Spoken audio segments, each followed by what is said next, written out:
What is going on, my friends, and welcome back to another video on the channel. Well, as ADA Cardano has become a bit stagnant and a bit consolidated, people are already going, all hype, no substance. ADA Cardano's dead, the run's over, back to $1, here we go, blah, blah, blah, blah, blah, whatever, okay?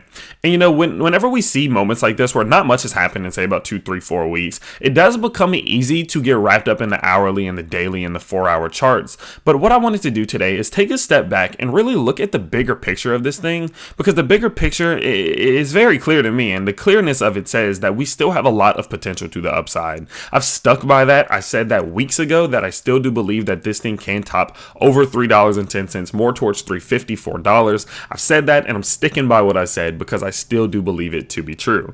And so in today's video, we are going to talk about some similarities to what we've seen in the past and how we can apply them to the now. So what we saw in the past from May to July was a very similar setup in the entire market.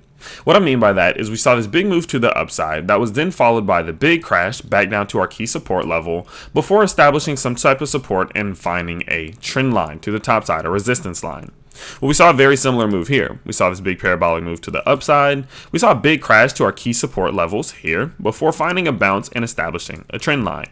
Now, of course, these key support levels are incredibly important, and we talked about yesterday how exactly we do find them, but basically what you're going to do is take your previous all-time high and drag a Fibonacci down to your low that is set off of that high, and then you are only simply just going to drag that low all the way over, and you can see that this is just our 618 to 786 zone from your recent all-time high down to the low. And we did the same thing here. We applied it there, and that's how we got our new support level. That is between $1.88 all the way up to $2.10. Okay, like a little bit of a 20-cent range there. Very similar to what we saw back here. And so what we could see again is that after coming off of these key support levels, we found those green trend lines. Key support levels, green trend lines. Now, what we can see, though, is that things started to get really interesting once we hit this key support level for the second time off of our all-time high. As you can see, we came off this all-time high, boom, touch number 1, looked to find some resistance, touch number 2, and then we found our green candle to exit through our trend line. What we can see happened here is we had boom, touch number 1, touch number 2, and off of the second one, we had our green candle that helped us escape from our green trend line.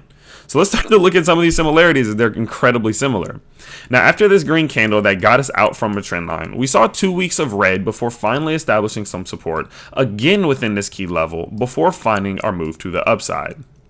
Now, what we're seeing here right now is we are on our second week of red off of this green candle that helped us escape the trend line before hopefully looking to establish some support right around this same support level before looking to hopefully see that move to the upside. Now, I never will say that history is going to 100% repeat itself, but there are many similarities from what we are seeing now. Now, not only is the ADA charts seeing a very similar setup, but if we look at Bitcoin dominance, it's doing the same thing.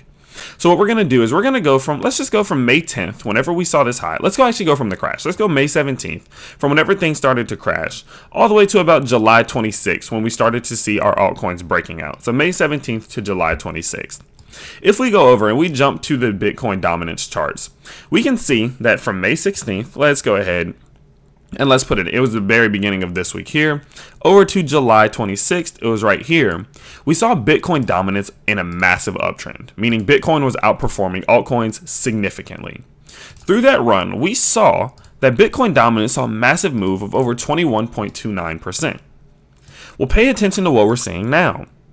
So coming off of this big crash on September 6th, and now that we're seeing a bit of a downtrend, what's Bitcoin doing? What's Bitcoin dominance doing? Well, coming from September 6th all the way to now, we saw that Bitcoin dominance found a bottom at the exact same level that we were then and is currently in a massive uptrend to the upside. Now, if we do start to look on the 4-hour charts of Bitcoin dominance, we can see that the trend is here. We can see what the trend is. This is the trend line. Boom. And at some given point, similar to what we saw in the past up here, when altcoins start to make their move, when Bitcoin finally catches its breath, starts to slow down, and altcoins get their excitement back, we're going to see that break of trend. And that break of trend sends us back down on Bitcoin dominance, similar as to what we saw back here. And in my opinion, we are going to see the same thing play out as we did back earlier this year, in which once that Bitcoin dominance flip does happen, let's go back out to this chart. Once that Bitcoin dominance flip does happen, we see that move to the upside for our altcoins, especially ADA Cardano. It is the same setup. Like, I don't know how much more strictly or clearly it gets than this, okay? So in the short term, what do we need to be looking out for? Let's talk about a bit about the short term for a second. So what we're looking at right now is that ADA Cardano is sitting right at the top of our VPVR hill, okay? So what we're going to do is we're just kind of going to zoom out. Here we go. And let's just take a look at where it's at. Well, currently speaking, the price is sitting right on top of this last hill, right here, okay?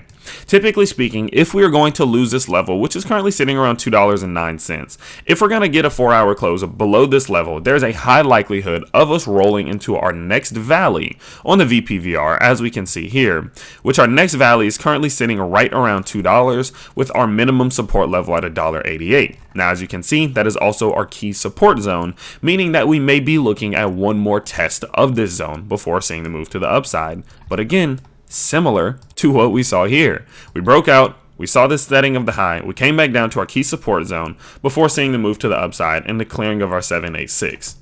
So what we're looking for right now is where that support gets established. I think that support will be established above $1.88. I don't think it is going to fall below that level. It could, and if it happens, we'll reassess things, but I don't believe that's going to happen. My guess is that we're going to see this thing find some support, whether it be here or whether it be at the level in which we're at now, as we're looking to establish some support above that $2.08 region right here, you know. And we're looking to see the move past our 786 to 618 from our breakout high. This was our breakout high. Just like we had a breakout high here, this is our breakout high here. And what we're going to do is draw a Fibonacci from that high down to whatever low is set, currently set at $2.07. And once we are able to go up and clear this 786 at $2.31, we're going to see Bitcoin dominance flip, and we're going to see ADA Cardano and all of our altcoins really starting to move. I am 100% under the belief that this is going to happen. Again, this is the trend. This is the pattern. History is not, repeating, but as Lark Davis says, it's rhyming, and it's rhyming real close to tune, okay? And so, yeah, sure, in the short term, we may be looking at a bit of a rollover more towards $2, towards $2.05, like that $2.02 to $1.90 region. Let's just give it that, okay? We could be looking at that little roll as Bitcoin dominance may find some support here. Let's get rid of this. Bitcoin dominance may find some support here and continue back upwards. But if we do see Bitcoin dominance break through the trend, maybe even hit its head and look for some type of head and shoulders pattern here and start to break down, look for ADA Cardano to clear 231. We cleared 231, guys. I'm telling you, things are going to get crazy. We're going to see that big altcoin move. I'm still expecting that to happen. Until we come down and lose our key support level, I'm not even remotely concerned. And so, of course, with that being said, I will update you guys whenever the time comes that we get the big move, or if structure forms that gets us to a certain level that I think, okay, we're looking at a big breakout here. I will be the first one to update you as fast as I possibly can. So do make sure that when you subscribe to the channel that you turn on all notifications so you never miss a video. But until then, I hope you all have an absolutely fantastic day, have an absolutely fantastic week, and I will see you all next time. Peace.